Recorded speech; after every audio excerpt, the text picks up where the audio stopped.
Welcome back to the Stay in the Game podcast. I am your host, Trevor Field, physical therapist and owner of Form and Function Physical Therapy in Rancho Cucamonga, California. We're back with episode 5 of the Stay in the Game podcast, and this is going to be a good one, guys, so I want you to tune in, listen to the end. We've got another special guest in this one, so if you didn't catch our last one, we had our very first guest, Dr. Tina Wang of Tupelo Point Healing Arts. If you have any indication of a really specific need for a performance arts physician, somebody who can provide some significant interventions, I want you to check that out because she does some really innovative things. So look back at our episode 4, but episode 5 is on its way, and we've got strength and conditioning coach specialist, motivation guru, Rod Richard. Rod and I share one thing very closely in common, and that is that we commonly get our last name, people add an S to it. So I'm Trevor Field. He's Rod Richard. I'm constantly called Fields. You can listen close to our interview. I sneak a Richards in there too. So I'm as guilty as the next person, but stay tuned for that. We're rolling right into summer, and you would not believe how busy we're getting with the end of school sports coming. This episode is really dedicated to the athletes, so want you to hear all about what's going on there. So we are getting packed, and the fun new clients that are coming through the door. We're getting a lot of lacrosse lately, so previously a really fringe sport, it's really catching fire down here in Southern California, and some of the injuries that are common to it are really starting to show up in our clinic. And another for our adults, we're starting to see more pickleball injuries. So if you're formerly a tennis player, badminton, got one of those that I'm treating right now too, but these people are finding their way to pickleball. So all that pivot cut, short area quickness demands, we're starting to see a lot of lower body and back issues. So, everything's really popping off. And if you haven't been following us, you probably also found out that we are also hiring. We're trying to bring more staff on board. So want you to check out our page. If you know anybody who would be interested in the positions we have to offer, simply inquire or send them our way, and we'd love to see if they'd be a fit for our business. So, all right, stay tuned. We're about to pop it off. All right, we are live with Coach Rod Richards. He's a strength and conditioning coach. I've known him for going on like 7 years through EM Speed and Power in Rancho Cucamonga, which is kind of our home base with Form and Function Physical Therapy. So welcome, Rod Richards, to the podcast. Thank you. Thank you for having me. I appreciate it. So, I introduced you as a kind of a strength and conditioning coach, but a lot of people don't know kind of differences between like personal trainers, people who get like these weekend certifications and all these other things. I want to kind of hit on some of that and kind of your education and why you would be like, qualified to do what you do. So. Okay. Well, I guess probably the biggest difference between, like you said, like the weekend certifications, for personal training, I hate to say most, but for personal training, it's like people kind of get into personal training through their own personal motivations. You might lose some weight, and then, you want to help other people lose weight. So you become a personal trainer, right? Or you really like working out. And so you go, like say on the weekend, you do a couple of workouts with a group of people. They give you an open book test, and you pass, and now you're qualified to tell people what to do. With strength and conditioning, it's generally focused towards athletes. I would say 99% of the time it's athlete focused.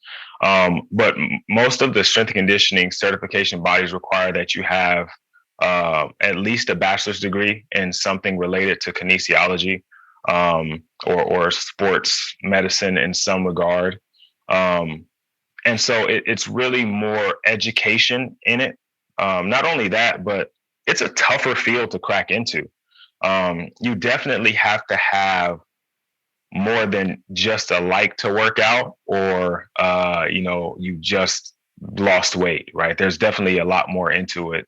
There's a lot of science that goes into it that, the average personal trainer may not have. Right. I mean, because what I also see is like usually the people who are looking for advice, they go to the most ripped dude in the gym because he must know something. you know, it's like the Wild West when it comes to training right now. It's like finding people who are actually knowledgeable that can, handle what it is that you're looking to get done. So it's kind of funny the way that all works out. So you were actually a college athlete too. What did you do? So I played college football. So I played at Michigan Tech University in Houghton, Michigan, way, way, way up north. Um, but yeah, I played football in college. Played a little baseball in high school, but football is what I love to do. Yeah. So you mentioned baseball. That was part of your journey as well. What did you do in training with baseball? I worked with the New York Mets as a minor league strength and conditioning coach for a season and a half. It should have been 2 seasons, but it would only end up being a season and a half. Um, so I worked with three or four, I guess 4 minor league teams. You're there during spring training, so you get to work with everybody. But then, in my season and a half, I got to kind of bounce around all the way from rookie up to Double A. Yeah, absolutely. I mean, between kind of obviously the higher levels of things, I mean, minor league guys are obviously they're hungry to get where they need to be, and they need that guidance too, because these guys are young coming through that side of things. They can be kind of drafted out of high school and just not have that body built to get to the next levels of things. So I mean, obviously, that's a massive resume to kind of, gain kind of some credibility dealing with kind of the professional levels of things. Obviously, being inside a 30,000 square foot athletic training facility with pro guys running in and out of there nonstop. But obviously, the youth sports side of things has kind of blown up, particularly in Southern California. How have you seen that kind of evolved over your years in the game? Yeah, so I would say when I first got into it, I actually started as a personal trainer, and this is funny, but started as a personal trainer, and I was actually coaching football, and this is like 2006 or seven. There's like nothing around. Like there's no gyms like EM, for example. There's no real fitness facilities. There's a couple guys training people in the park. But as far as like what athletes are doing to train, they're going to gyms to work with personal trainers, or somebody's dad was a good athlete at one time, and so now he's teaching everybody in the neighborhood how to be like him, right? And over the last 10 or 15 years, it's like absolutely exploded. I mean, there are athletic performance facilities. It's like on every corner. You know what I mean? There's one in every city. In most cities, or especially the bigger cities, there's 3 or 4. But the beauty of Southern California is the weather's great, right? And there's tons of athletes. So, even though you may have 3 or 4 facilities in one city, each facility has hundreds of athletes that are super successful. And so it's a really, really thriving and booming business. And I don't think it's going to slow down. It's only going to get, bigger and bigger. Right. So, I mean, it's definitely that way here. I mean, it's totally, obviously, as you said, blown up. But I mean, there's still kind of some of the old mindset of like starting these youth athletes at such a young age that, oh, aren't you going to stunt their growth? It's kind of the common kind of theme of these things that you hear. So, I mean, I want you to kind of dispel some myths on that or just clarify based on kind of your experience and your knowledge base and your education. Yeah, I think with anything, man, you obviously have to do it smart. There's some things that I wouldn't advise. If you got your 8-year-old and some kind of interested in getting them into training, I wouldn't be loading up the bar and putting it on their back, or I wouldn't be doing some of those things that you see professional athletes doing. I think that was kind of a big problem, especially when I first started. It was like everybody was doing what Nebraska was doing, right? Like the Husker strength program was like the biggest thing in the world, and like every kid that worked out was training like a Nebraska football player. And that's obviously not safe, because you're talking about the top 2 or 3% of the athletes in the country go there or have the opportunity to play for that team, and now you got your 8-year-old trying to do the same workouts, right? But as far as the stunting your growth, I mean, that's bro science, right? Like it's not, it doesn't really exist. I think training in some regards actually can help your growth, right? We're talking about like bone density and things like that, help you in the long run. So when you're talking about training a younger athlete, there's definitely some smarter ways to do it. But pulling back the rubber band, so to speak, and holding them off until they get to high school is putting them at more of a disadvantage than you are helping them.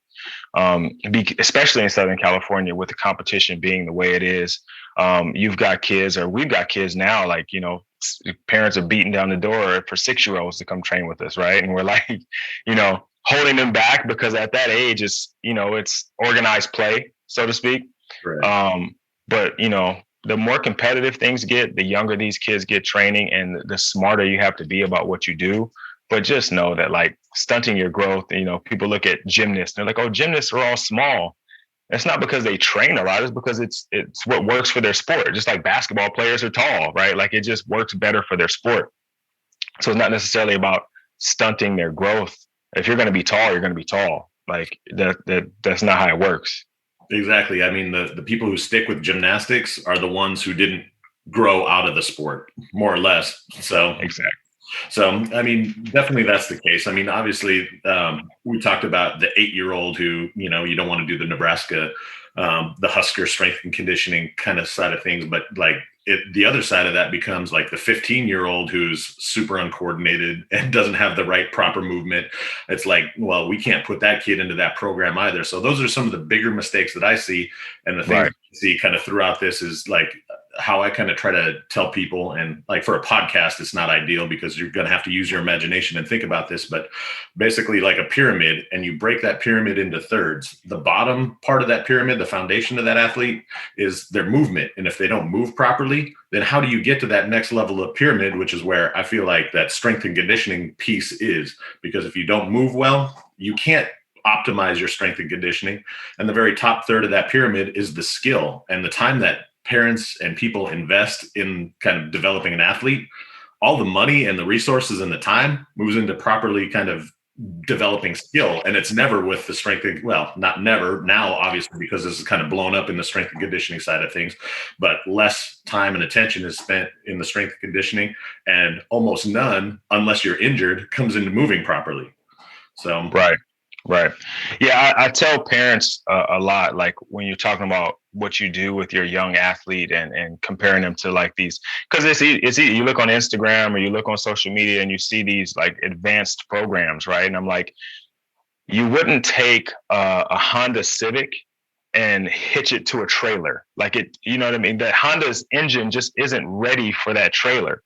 Now, if you build that Honda up, or maybe you put a bigger engine in it, then you can start to tow some things, right? But if you're going to start to tow some things, then we got to think about, okay, we got to worry about the brakes on this thing now, right? Like, we've got it stronger, but now is it going to be able to handle what we've put on that, right? And so, before we put the cart before the horse, let's build the horse up, right? Let's build the horse up and get stronger. And like you said, kind of work on that bottom level of movement and get that movement quality to be efficient and effective. And then we can start to load it a little bit more, and then get more, more specific, or start to do more of the things that are going to be next level, so to speak. Exactly. So what are some other mistakes that you see people make when they're trying to get into kind of conditioning programs, or kind of hey, they think they want this one thing, but they actually need something that, because now you're sitting here having this conversation, trying to educate. People are coming in like way back in the day, it was like, I want to increase my vertical jump. Do you have a Vertimax? Well, maybe that's not where we need to start. But like, what are the mistakes that you see commonly when you're trying to, get somebody in and get everybody on the same page with that goal? I think the first thing, and this used to get me in trouble earlier because I wasn't as smooth in my delivery, is honesty, right? I think you have to be really honest about where you are, where your athlete is physically right now, right? Like, I know we all have dreams and goals of where we want to be. We also have to think about where we are right now, right? Like, your athlete may not be ready for the program you think they need. So we're going to have to do some assessing and kind of see where we're at right now. Once we do that, then we also have to look at, are we looking at programs that are going to fit our athletes' needs, right? Like, we can put them into a program that we know works, but it may not work for them, right? Like I said about the Husker program, like that was a football specific program, but like you had swimmers doing it, you had tennis players doing it, you had all these people doing this, but yeah, baseball players doing this bench heavy program, and now people are all, everybody's all messed up, and you got more injuries, right? And so you have to look at, what you want and weigh it against what you actually need, right? And my job is to give people what they need and maybe just enough of what they want to keep them happy.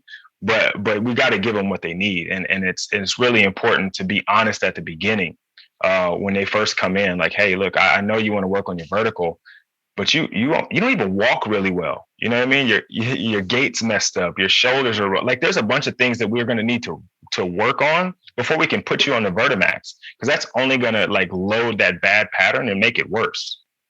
100%, 100%. Well, I mean, the other side of kind of the strength and conditioning side of things is mindset. And you've got, if anybody spends 5 minutes following any of your accounts, you're big on the mental side of kind of training and goals and motivation. So I want you to speak a bit on that side of things. Yeah, I think your mindset is your biggest asset. No matter what sport you play, if you don't play a sport and you're just an average Joe, so to speak, whatever it is you're trying to accomplish, your mindset will get you there before your actions will, right? Like you have to think about, like I said, we're talking about goal setting. If I got an athlete that wants to, make it to college, they're going to have to be a little bit of a different thinker than, maybe some of the kids on their team that are just playing for fun. Because your goals are different. Like that kid rolls into practice and they just want to be at practice. Like they just want to be there and hang out and be with their friends. But you've got something that you want to accomplish that's above and beyond that. And that goes for, like I said, average Joes too. Like there are people that just go to the gym just because that's a part of their routine. That's just what they do. Like they bought a gym membership in '85 and they just been rolling in ever since. And most of the time they're talking, right? They're hanging out, they know everybody, but they look the same year in and year out, right? Like if you've got some specific goals that you're working towards, you can't just go in and hang out with Joe from the gym, because Joe from the gym is going to look like Joe from the gym 5 years from now, right? And if you're trying to accomplish something, you've got to think differently, act differently, move differently than that person.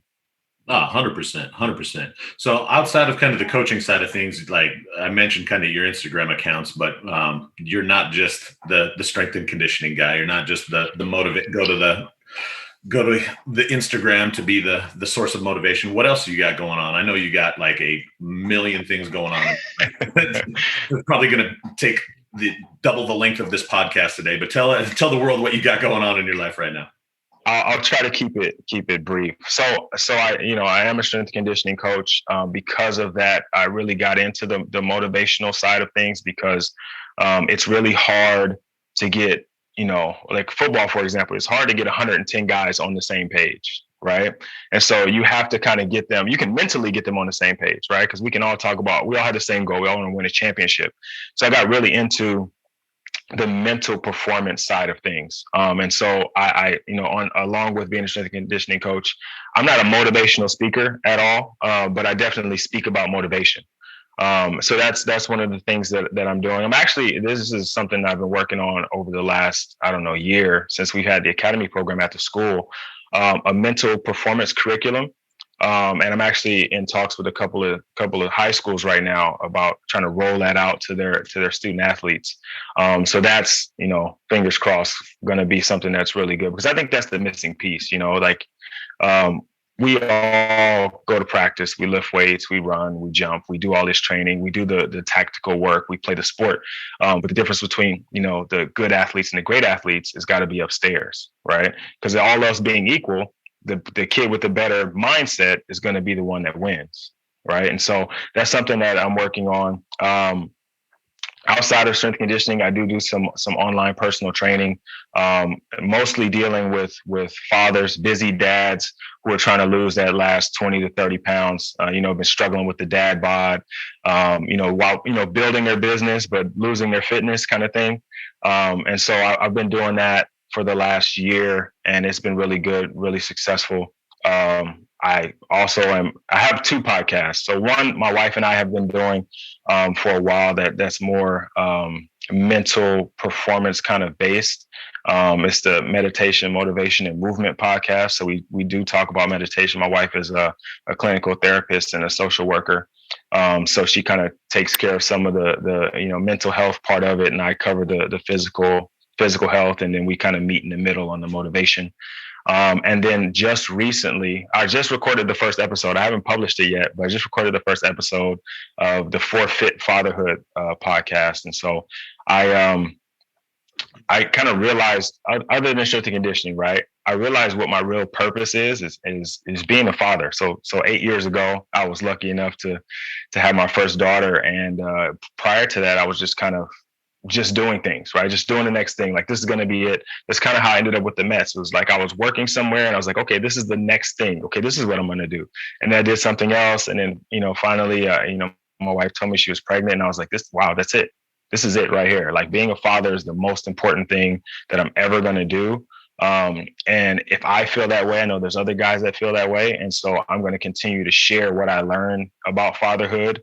And so I'm going to be, bringing on some guys to interview, and what I consider to be kind of the four most important things in fatherhood, which is obviously family, fitness, finance, right? There's really important parts of all those things that we have to build in ourselves and then leave for our children, right? Like, leave a legacy for them. So those are some of the things. I got some other things that are kind of like, further off down the line, but those are the things that are kind of front center right now. So yeah, that's kind of all of it in a nutshell. Beautiful. So if anybody's trying to get a hold of you, if you got the dads listening in, or they want to get their kids trained, or how do people approach you, get a hold of you, access your accounts, your podcasts? How do people get a hold of you? I think the catch all for kind of everything is Instagram, to be honest. I mean, I'm on every social media platform: Twitter, Facebook, LinkedIn, all that stuff, right? But like, everything kind of comes to a point on my Instagram, and it's at You Can Call Me Coach, the letter U. And that kind of started because when I first started coaching, I have two first names, right? Like Roderick and Richard. And so kids didn't know whether to call me Coach Rod or Coach Richard. So I was just like, just call me Coach. And that's kind of where everything goes. I have other handles. Fatherhood specifically is at Forfeit Fatherhood. There's a bunch of stuff, right? Like, my personal training one is at Potential for Performance. But everything kind of comes to a head at You Can Call Me Coach. Probably the easiest way to get in touch with me, because I'm always on there, posting content, like, 4 or 5 times a day at this point, just because I have all these different things going on. And so I got to get it out. Yeah, you're just blasting it, man. So you're doing great. Thanks for coming on. Hopefully we learned a bit, and we can fill up your schedule, man, helping people achieve their goals, dads doing what they need to do. 100%. Absolutely. Well, thanks for joining us, Rod. So there it was, our interview with Rod Richard. We hope you enjoyed it.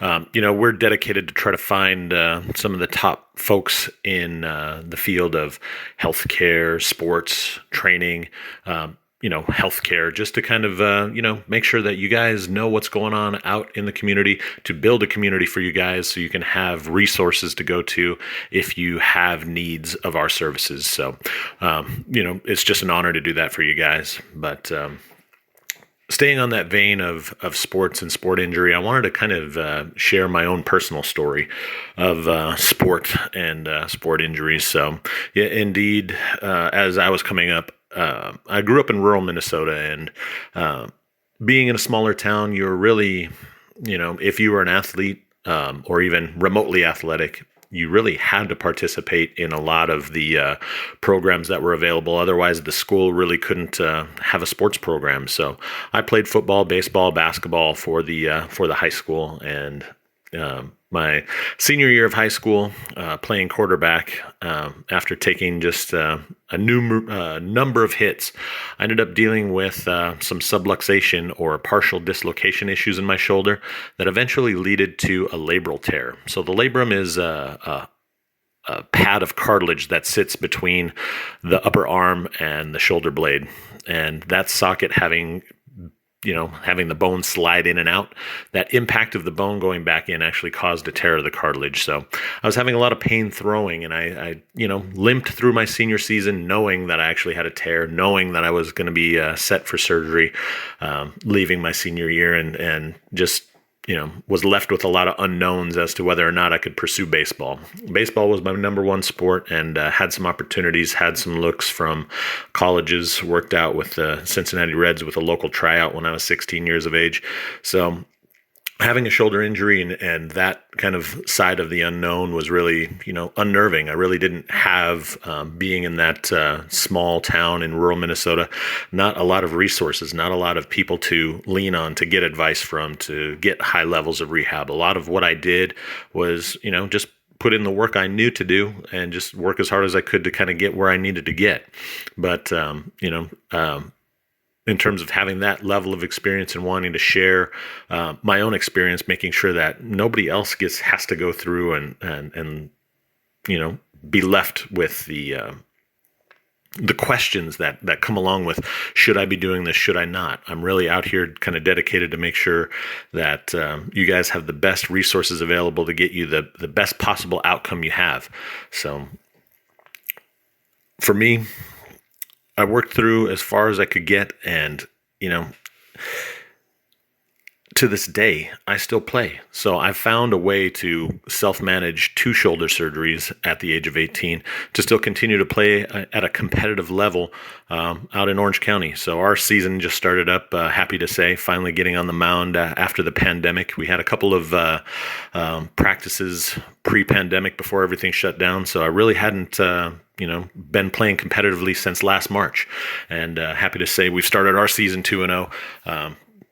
Have been on the mound and am still feeling good to this day. So I am my own walking billboard to tell you that maintenance, having the proper movement of your body is critical to be able to pursue the sport for as long as you want to pursue it.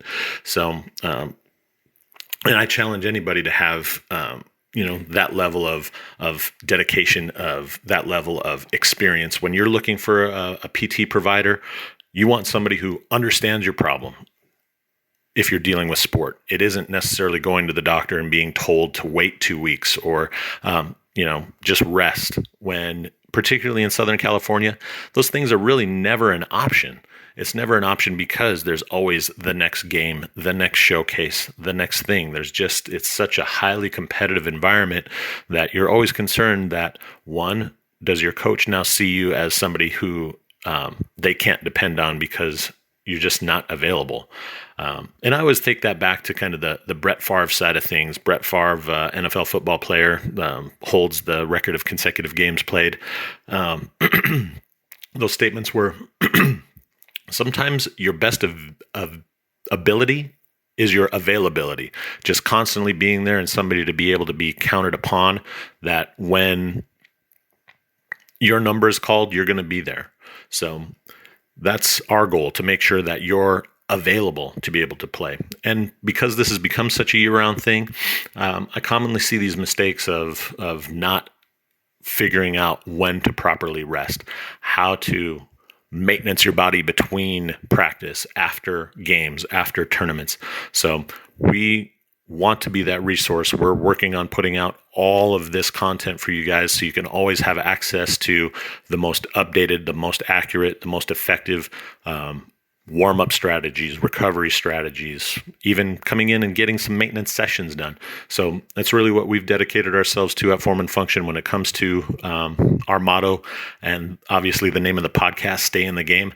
That's what we love to do. So if you're dealing with or struggling with any kind of injury, if you're playing year-round, and particularly with our softball gals, particularly pre-high school, if you're in a really competitive league, if you think about it, even playing 5 games a weekend is not unheard of. And when you end up playing year-round, that turns into 150 games a year. That's what professional players play, but they get 3 months off. So I want you to understand, if we're pre-puberty, where we still have open growth plates, we're still having immature skeletal tissues, that can cause an incredible amount of wear and tear. So optimizing your body, making sure things move appropriately so we can remove stress from your body because you're just continuously playing.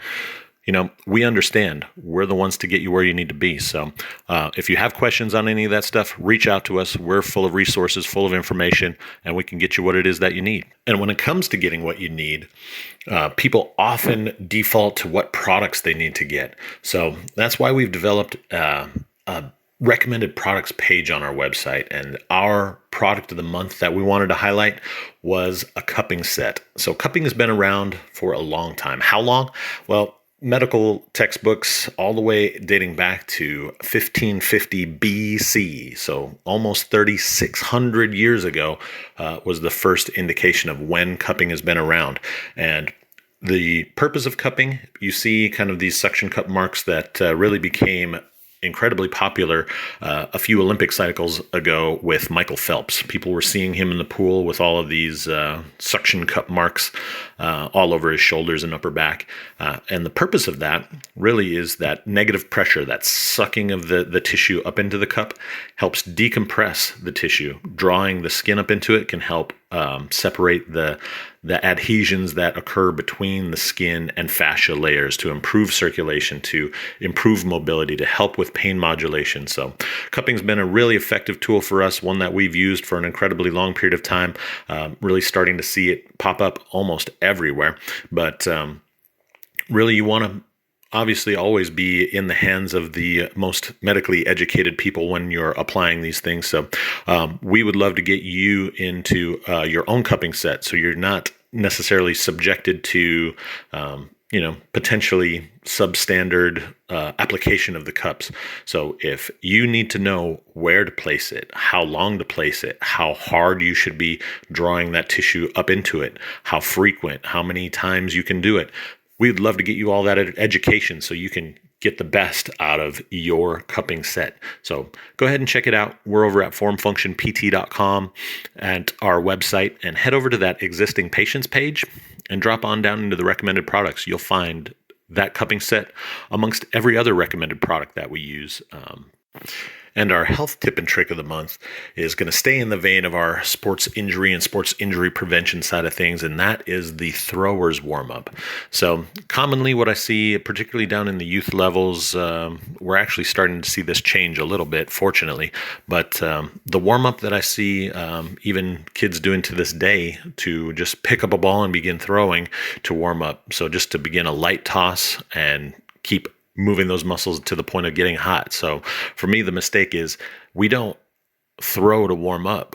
We have to warm up to throw. So we've actually developed a series and sequence that we love to do to get the upper body warmed up to try to get ready to throw a ball. So we've posted that over on our YouTube page. So we're going to share the link down at the bottom of this podcast. I want you to check that thing out.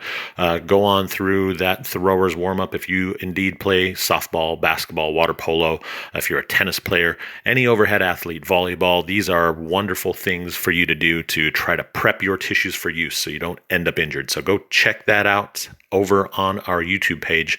That's youtube.com/formfunctionpt. And that leads us to our monthly promotion. And I wanted to extend this offer and actually have a longer lead time for this. So I'm really going to extend this all the way out to June 20th. And that is our buy one, give one offer. Generally, people buy one, get one. We're going to buy one, give one. And that's if you are paying for a full-priced assessment or treatment, you will get that same rate given away to one of your friends and family, so you can share it and split the cost with that other client. You can be just magnanimous and generous and give that full session away. But however you want to do it, we're giving a buy one, give one offer all the way through June 20th. And this is really perfect for an active couple who both want to continue to stay active, working out, stay in the gym, continue to be active. If you're having aches, pains, or otherwise, it's really a perfect offer for you. If you're somebody who's on a team where multiple teammates may be having some issues, it would be great to split those appointments up and be able to get both of those teammates taken care of. If you're a family with multiple children in sport, This is yet another perfect opportunity to get both of these kids taken care of and do it at a discount. So the buy one, give one offer all the way through June 20th, 2021. And our question of the month actually comes from a phone inquiry we got just a couple weeks back. And that was somebody who was really, after investigating what options were available for them to get started, was really wondering why their in-network provider wasn't able to provide a really customized option like we were able to provide them when we were just explaining what it was that we did over the phone. And the simple answer is this. When you get an in-network insurance involved, they don't really have any accountability in the equation to get you better.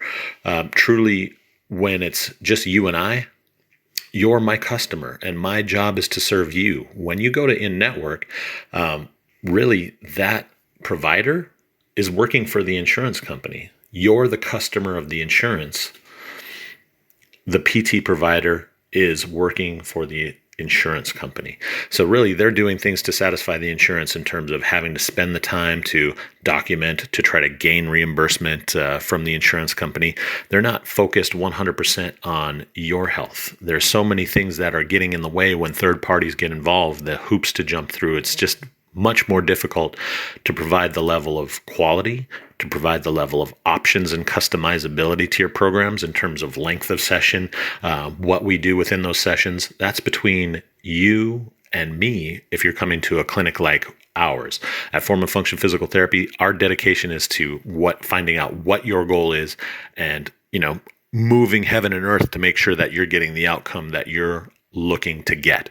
So that's our answer to the question of the month is why can we be so multiple in our offerings where in a lot of cases you go in network and you're stuck with a canned protocol.